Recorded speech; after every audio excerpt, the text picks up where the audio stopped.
Welcome to today's market update, where we tackle the question on everyone's mind. Is a recession coming, or are we just in an economic bad mood? The markets have been about as stable as a three-legged chair lately, with both the S&P 500 and Nasdaq taking a bit of a nosedive year to date. So what are the culprits? Well, those pesky tariff announcements that keep popping up like unwanted subscription renewals, as well as economic signals that are more mixed than ever. So let's take a deep breath together and gain some perspective. And here's something they don't teach in Economics 101. There's often a Grand Canyon-sized gap between what you're experiencing personally in the economy and what actually drives financial markets. Just because the price of your favorite coffee jumped 50 cents doesn't mean your portfolio is doomed. And the truth is, economic uncertainty and slowdowns are as normal in business cycles as commercials during the Super Bowl. They come, they go, and life moves on. And smart investors know this and prepare accordingly, with a balanced portfolio that can weather these storms and a financial plan customized to their specific life situation. So over the next few minutes, I'll share some key insights that will help you navigate these choppy waters with confidence. Because understanding market cycles is the difference between panicking and profiting during uncertain times. And if you find this helpful, don't forget to hit that subscribe button and share this with others you know. Take a look at this chart showing economic policy uncertainty. It's spiking higher than my blood pressure after hearing that my last flight was delayed by 12 hours. On the flip side, I know the Denver airport like the back of my hand if anyone wants to discuss. But those uncertainty levels are now matching what we saw during the 2020 pandemic, when the world literally shut down, and the 2008 financial crisis, when it seemed like the entire banking system might collapse.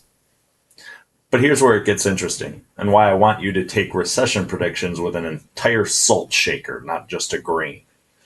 For 3 years now, we've been hearing the same doom and gloom forecasts. Recession is imminent, markets will crash any day now, the end is near, economically speaking. And what actually happened during these 3 years of constant recession warnings? The stock market went on one of the most impressive runs in history. It's like your weather app predicting thunderstorms for a week straight while you're getting a sunburn at the beach.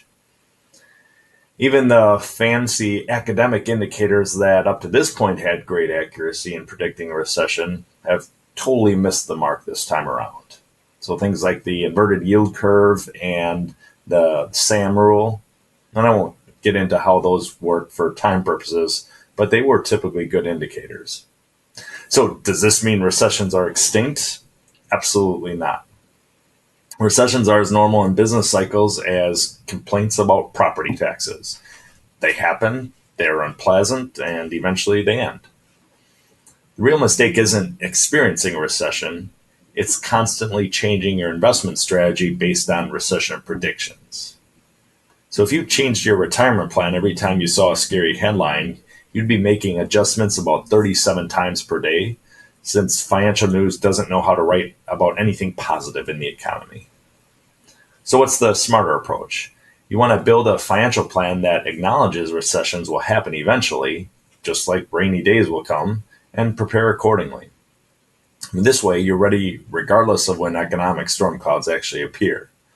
So always remember, the experts predicted 9 of the last 2 recessions. Those shouldn't be the individuals managing your retirement. Let's look at what the actual economic data is telling us, not what the headlines are screaming. So this chart shows quarterly GDP growth, which is essentially the economy's report card. And honestly, the grades have been pretty impressive. The economy has been growing at a very nice pace, and consumer spending has been the star pupil here, carrying the economic backpack while we all hope business investment decides to show up to class soon. So with the economy getting honor roll grades, why are some folks still predicting economic detention? It's because we're getting some mixed signals. First, inflation has crept back above 3% for the first time since last summer, so nobody's really thrilled about that return. And the job market sent a little shiver down our economic spine when federal jobs dropped by 10,000 in February. And while that's a small fraction of the overall job market, it's like seeing the first few snowflakes of winter when you're wondering to yourself, is this going to be a blizzard? Perhaps most concerning is that the consumers, which are the very people powering this economic engine, are feeling about as optimistic as someone who just dropped their ice cream cone on a hot sidewalk. Consumer sentiment has worsened, with 5-year inflation expectations hitting 3.5%, which is the highest since 1995. So people are genuinely worried about their financial situations. Now, let's not forget why markets rallied after last November's presidential election. While these new tariffs might be giving the global economy a case of economic indigestion, there's still hope that changes in manufacturing, energy, and tax policies could provide a long-term boost, like a slow-release vitamin for the economy rather than a sugar rush. So what's the bottom line? The economy is sending more mixed signals like my dates in college. If you said you had a good time with me, then why did I never hear back from you? Before we wrap up, let's talk about something that causes anxiety, which are market pullbacks. So this chart shows something remarkable. Market pullbacks aren't just normal, they're as predictable as commercials during your favorite TV show. The market typically experiences multiple dips each year, yet somehow each new one is treated like an unprecedented financial catastrophe. Think of these pullbacks as your portfolio's regular exercise program. Just like those morning walks keep your heart healthy, these periodic dips actually strengthen the market for long-term growth. So here's the financial wisdom that's worth its weight in gold. Investors who stay in their seats during market turbulence consistently outperform those who try to time the market. I mean, it's not even close. Missing just a handful of the market's best days, which often occur right after the scariest drops, can slash your long-term returns faster than a surprise medical bill. So it's like trying to time your beach vacation by predicting exactly which days will be sunny. Good luck with that. So what's the action plan? Build a portfolio that's designed to weather these inevitable storms rather than one that depends on predicting them.